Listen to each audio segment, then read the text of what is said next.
મિત્રો, આજે 10 ઓક્ટોબર 2025 આજે આખા દેશમાં કરવા ચોથનો તહેવાર ધામધૂમથી ઉજવવામાં આવી રહ્યો છે.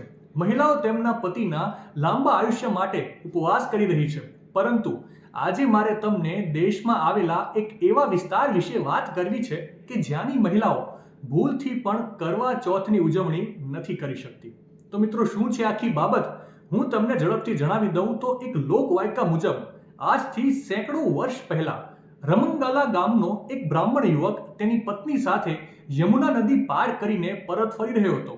તે દરમિયાન રસ્તામાં કેટલાક અસામાજિક તત્વોએ આ પતિ પત્ની સાથે વિવાદ કરીને રમંગાલા ગામના આ યુવાનની હત્યા કરી નાખી.